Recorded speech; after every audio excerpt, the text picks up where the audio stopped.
Hey everybody, this is Jeremy Colwell. I'm a colorist mostly for DC Comics. However, this is a Marvel character, Captain Marvel. I saw the movie the other night and thought it was great, so I wanted to do a piece of, I guess, fan art coloring for it, and this is what I ended up finding. Google searched online and found a great by Stephen Segovia. Okay, so I'm doing this at a 5 times speed rendering, so everything is going very fast.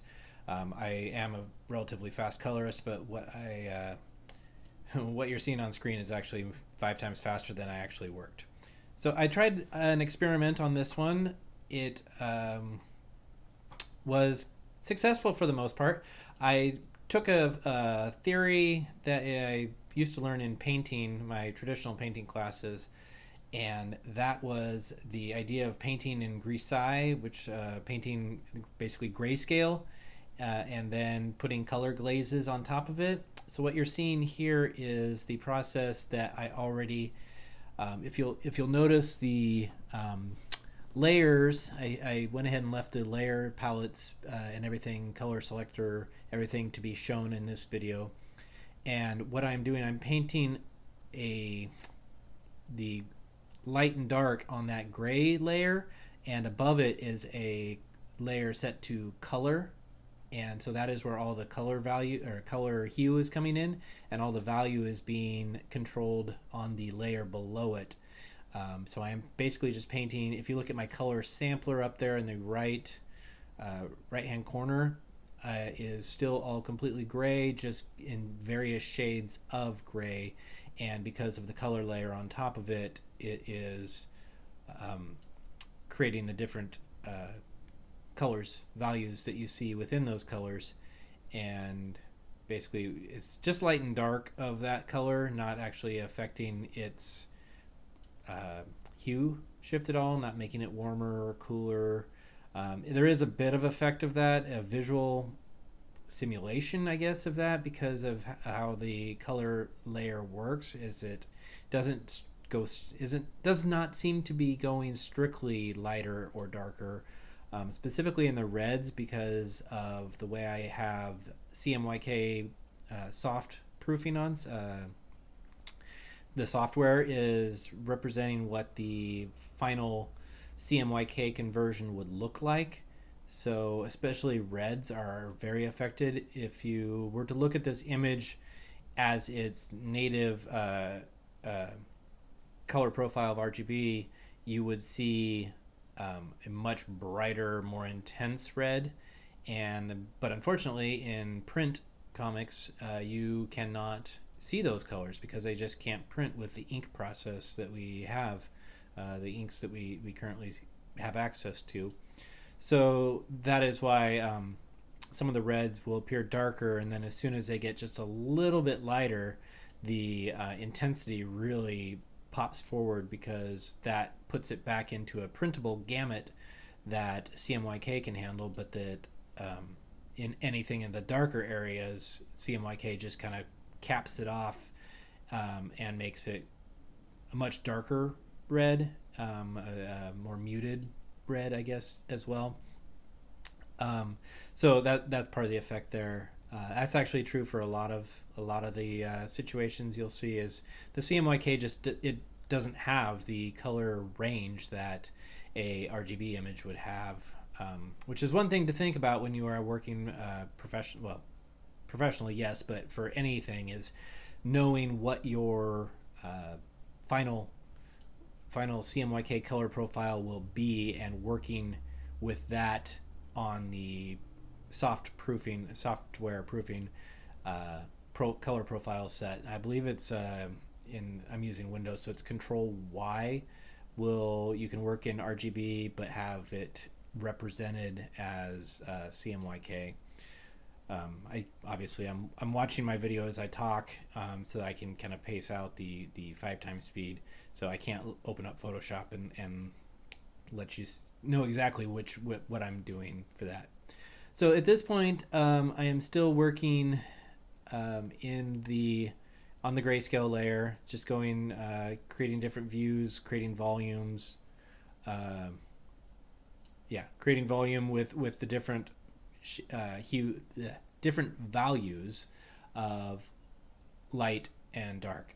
At this point, I believe I have switched into the color layer, which is the one right above the grayscale and below the lines. I think I had the lines set to multiply at this point. I'll get into that later because it didn't work out for me the way I wanted. This was an experiment, so there is going to be some back and forth as far as what's working, what's not. So like right now, I'm adding these kind of reddish pinks. I originally did that on the face as a like the light from her uniform was bouncing onto the face, but it actually ended up being more of my secondary light source was a pinkish light, which you'll see much heavier when I get into doing more of the rim light parts. Here I'm experimenting with adding in some purplish values or hues to the reds. Not very successfully. It's not representing very well largely because the CMYK proofing makes it yeah, see, then I did some weird merging down stuff.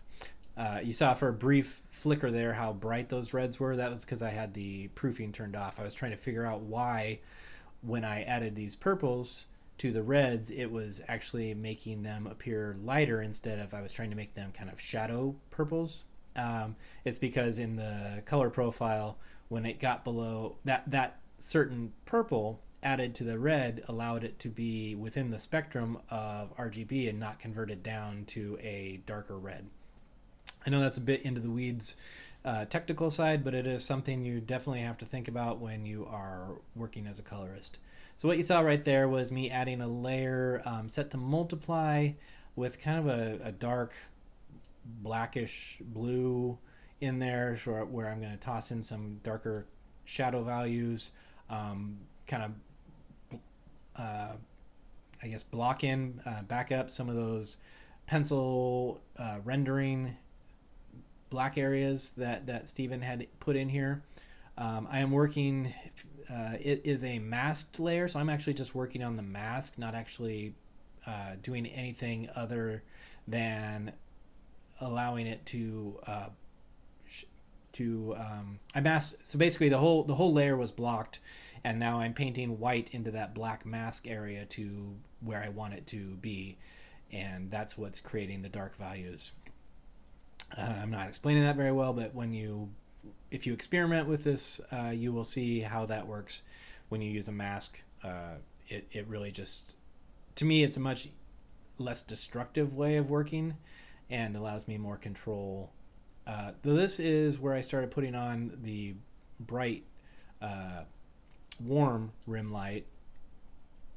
So I had a layer set to hard light, put in a bright yellow in there, and again I'm working on the mask layer, the mask on that layer to just only hit the areas that I want to be hit with that hard light layer of the yellow.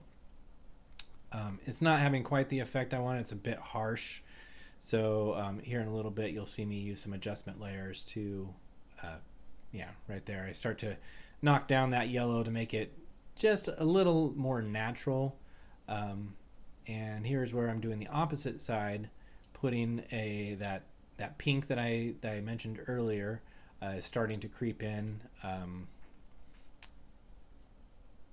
Yeah, pink is not a color I use very much. I know it is very popular right now in a lot of colors. I see a lot of books that use pink quite a lot.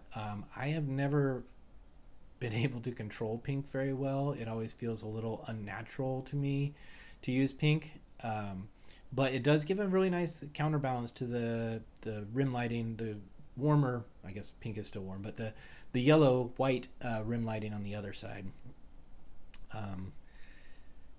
I think I keep hitting that face because faces are the most important part, and it's not, still in my opinion, not really working that well for me.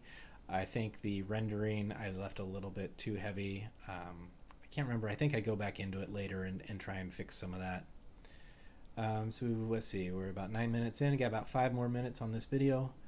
I think this piece only took me, what would that be, like an hour and 15 minutes to do, hour and 20 minutes. That's not counting any. I flatted all of this obviously ahead of time, so this is just rendering. Flatting I don't usually show because it doesn't. It's not to me. It's not very fun to look at. Okay, so here I decided I wanted to paint over some of this line work, and I did it in a way that I don't usually do. So I'm actually just loosely going over it on a layer and not actually working on the line work layer. So it's a little, it's sloppy basically is what I'm trying to say. And I end up changing my mind because I don't like that look. I think it just looks like I wasn't really trying very hard to control where I did the color hold, line work, knockout sort of stuff. So I mess around with this for a while, and then eventually you'll see me scrap pretty much this whole layer because I think it looks like crap. And unfortunately, the way I prepped the file did not.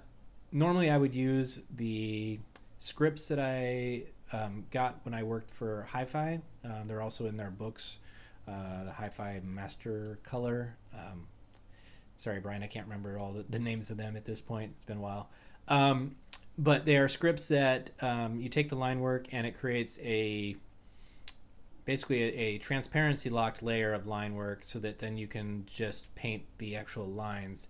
And that is coming, I think I stopped with that overpaint right about now. And you'll see it switch on the layers. So now there's a layer, let's see, that says holds and holds copy. So what I decided to do here was sorry, I just moved close to my mic. It probably got really loud. Is go back to my old method of actually painting, doing a color hold on the line work. And that creates a much cleaner look. Right now I'm just blocking in all of the color hold, and then you'll see me render the different value and colors that I want in those holds. It just makes it easier. This is like effectively flatting color holds if there is such a thing. But that's what I do. That's why there's a backup layer. I have a holds copy.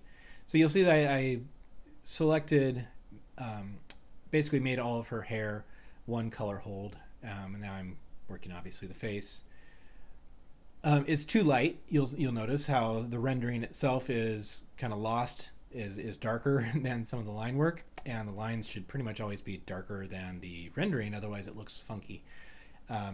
So there you saw me taking some emphasis, putting emphasis back on the eyes, around the mouth, and now I think I'm into the hair. I did some of the hair. No, not yet. Taking that rim light to a more extreme level of it actually knocking out the line work as well. Gives it a more of a painted look, but it also it can be overdone. I have it runs a very high risk of looking really fake because of if you don't balance it with kind of a brushy organic look. So there I went and I used that as a selection, and now I'm painting it in and kind of putting in some of the fading of that harsh rim light to make it fit a bit more naturally in there. Let's see. So, oh yeah, I did the same or the opposite or the same thing on the opposite side with the pink rim light. This I felt was really too hard, much too harsh. So you'll see me knock out pretty much 80% of this with brushing black back into that, into those areas. Yeah, you see me just kind of putting it all back in there. Let's see. So yeah, it looks like it did do the hair a bit. It's still kind of not quite. Here I'm trying to put some of the pink rim light into the hair. It's not quite as effective.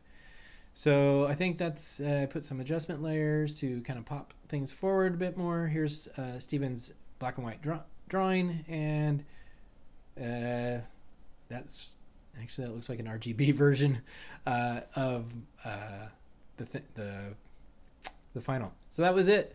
Thank you very much for watching, and yeah, hope you maybe picked up a few things, and I'll be around. Thanks.